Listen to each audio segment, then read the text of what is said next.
Good morning. Welcome again to Morning Devotions. Thank you for our time together. A group of guys had left Jerusalem claiming to be authorized by the apostles, but they were not. They took their own unique brand of theology that was very legalistic. They only wanted to focus on the believers in Antioch of Syria and bring confusion to the church. Now, notice what happens when the apostles begin to write a letter to clear this up. Beginning all in verse 23. This is the letter they took with them.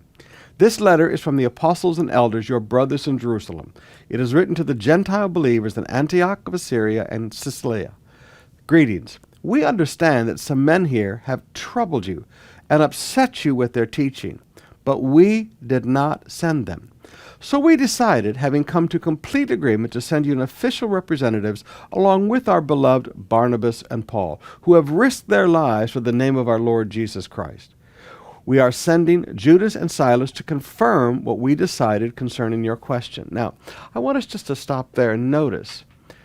In leadership, how do you clear up doctrinal confusion brought about by self-called teachers that are roaming around? Not God-called, but self-called with their own brand of doctrine. How do you clear it up? Well, first of all, you stand up and say, we didn't send them. Secondly, you say, we endorse Paul and Barnabas. We endorse the people that are teaching truth. Thirdly, we're going to send some people with you that do represent us to remind you of what we teach and the fact that we do endorse Paul and Barnabas. And fourthly, we just want you to understand this is what we want you to do. Now, that was a very succinct way of putting some very complicated confusion that's being cleaned up. This whole legalistic Judaism thing being introduced into the body of Christ. Now, they cleaned it up in Antioch. And really, Paul spent the rest of his life cleaning it up wherever he went. These people never stopped. These people never stopped. These Judaizers followed Paul wherever he went and tried to cause trouble among the Gentile believers wherever Paul went and opened churches. So this is a thing that goes on right up until Paul's last arrest in Jerusalem.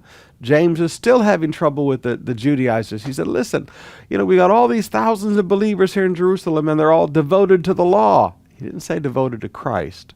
So evidently these Judaizers had an impact in the church of Jerusalem. So understand, false doctrine, unless it's challenged, constantly challenged, does take hold and form a bondage in a location. The legalistic doctrine of Judaism formed a bondage of doctrine that destroyed the church in Jerusalem. But because Paul constantly confronted it, he learned from the apostles here of how to confront it. And because he constantly confronted it, he kept the freedom of salvation by grace, not by works. The beautiful freedom of salvation by grace among the Gentile churches. But the message was lost in the Jewish churches because they didn't confront it as strongly. Here's the simple truth. Confront these traveling false teachers that run around with their false doctrines. Endorse the people who are doing it right and lay out the truth.